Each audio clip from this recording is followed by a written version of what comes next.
We're going to talk to John Caudwell. John is the philanthropist, entrepreneur and Phones for You founder. So, John, we're talking about working from home, and that's what we've sort of got you doing a bit here today. I'll just set this up, John, with some of the calls that we're getting in.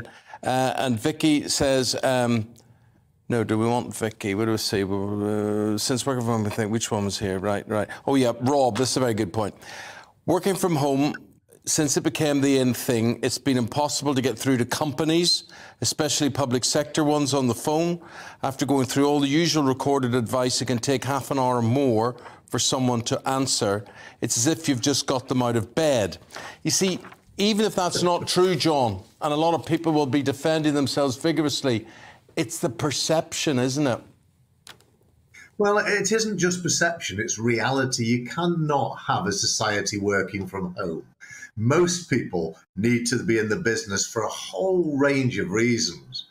Doesn't mean everybody, but for most people, it's positive for the mental health. Bupa have done a study that show that people working from home overeat, and we've got an obesity problem in the UK. They have lack of exercise. But from a business point of view, there's a more important point, because you lose the coaching between subordinates and the person, and from their coaching from their superiors. So there's a lack of learning, a lack of motivation, a lack of interaction and excitement. And some people are just not self-starters. But there are gains, aren't there, John, at the same time? If you've got a young family, maybe now you can do the school run.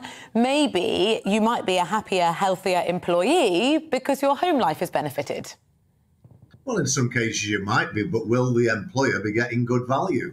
And at the end of the day, we all have to provide good value, because if we don't earn the money. If we don't earn the money, the business is in trouble, the economy's in trouble. So we all have to provide, the proper value for what we're being paid. And if we don't do that, society fails. Now, your point on them being happier, yeah, that's fine. But then maybe if it's a happier life with less responsibility and being able to take the kids to school, maybe they need to earn less salary and be more of a part-time worker. John, I don't know what your situation is now, whether you're actively running companies or not. I'm assuming you are. Did you have any problems during the pandemic with people remotely working? And when I say problems, I mean issues. Did you have, did you just see productivity tailing off? Did you think it was useful or not? Well, I think, first of all, Eamonn, I would say that I think I've got a very good balance in most things in life. It's why I've been successful. And my people have been able to work from home, and they were productive. But that's not right for everybody, and nor is it right for my office in the majority of occasions. We need that dynamic, lively environment, but we can work from home on occasions, and certainly some people could work from home all the time, So this is not a situation where nobody can ever work from home. It's a balanced viewpoint, and that should be discussed between the employer and the employee. And if the employee wishes to work from home, and a lot of people don't, but if they do and the employer can get value, then of course, why wouldn't we do it? I would assume there's going to be a bit of a natural division. People who are really career-minded and motivated, they're going to get into the office. And for the other people, like you mentioned before, who want to prioritise spending time at home, they'll do that. The ones in the office will progress, and maybe the ones at home will struggle to do that in the same way. Yes, but if you don't mind me saying so, Rosie, I think that's a bit of a polarised view, because, some people can work from home who are extremely competitive, extremely conscientious and really want to succeed, and working from home won't do any damage to them or the business. But, it's just not right for the majority of the population and for the majority of businesses. And Britain and businesses will suffer if majority of people don't go back to work, but there's definitely a place for home working, without doubt. But surely it's here to stay now, John, because we had the Governor of the Bank of England only this week saying you got to get used to it because it's not going away. Yeah, and nor should it go away, but it's back to my point of selecting horses for courses. Certain individuals can be productive from home, and that's a positive thing, because if they can be productive from home, they're not damaging the environment with travel, and they're saving hours. Although I did think the other day, on that point, it's an interesting point, are they saving the environment? Because certainly during the winter, they'll then have the heating on at home, whereas maybe they may have put it back into fallback mode during the day, as I do. My heating is not on in the daytime when I'm at work. So, it may actually cost the environment more, ironically, but it would certainly save on travel congestion and travel pollution. How much of this really is about the issue of where you're working or about whether we're becoming a bit more work shy?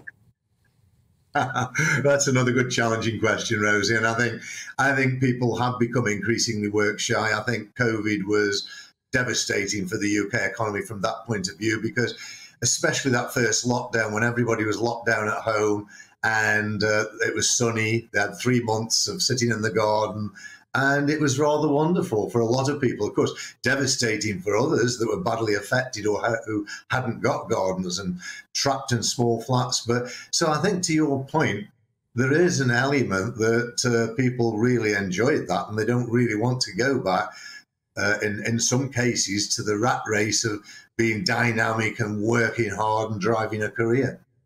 There's also a lot of people who've been really excited to get back into the office and just say, I want that bit of normality. And sometimes your stage in life has an impact on this. If you've got young kids at home, working from home might be great. If you're in your 20s and you're living in a house with 5 people and you're working from your bedroom, you'd be itching to get back into the office. Mm-hmm. Believe me, when you have kids, you'll be itching to get back to the office too, so you will. But I remember individual is different. John, I remember once talking to Sir Alex Ferguson about this, and we were talking about unemployment and how it affects footballers and, and his life between jobs and all that sort of thing. And he says that no matter what, every day he makes a point of getting up, showering, shaving and dressing as if he was going to work, because without that, he says, you don't have the motivation, you don't have the mindset. Yeah, I think that's absolutely true. It's so positive for people to get up, get into work mode, get dressed for work mode, and travel to work in most cases. But the office environment, depending on what environment you're working in, can be extremely dynamic, exciting, interacting, social, and coaching. So you can't miss out on all that. It would leave society very, very damaged if everybody did that, but some people can.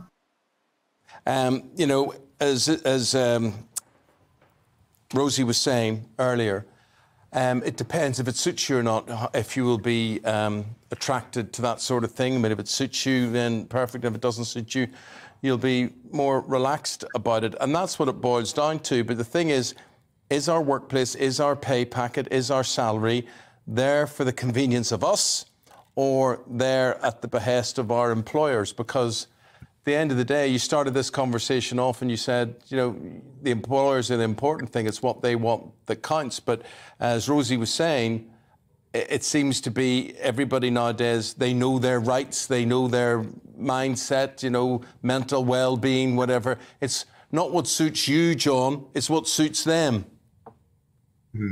Well, there is a growing attitude of that for sure, but let's not saddle the whole British nation with that tag, because there's a huge amount of very diligent, very conscientious, hard-working people out there, and it's why Britain over the decades is very, very successful overall. So we shouldn't tag everybody with that. But of course, there are some people that it applies to. And I've had many employees working for me that needed motivation. And if they'd have worked from home, I'd have got no productivity, but also they would have got no coaching. So it really will not work for the majority of people, but it will work for some people. And it's up to each employer to get the balance right for each individual. I've got some of my people that are on authorised home working for 2 or 3 days a week, or in one case permanent. But it works for me, and it works for them, and I trust them. But you've got to be able to tick those boxes to say, yes, somebody can work from home. John, got to go. Thank you very much indeed. Really appreciate your contribution and raising the whole debate there. That's entrepreneur, businessman John Caudwell there. He's thinking the work-to-home culture should come to an end. Well, yeah, he's described it as a catastrophe for the British economy. Let us know what you think.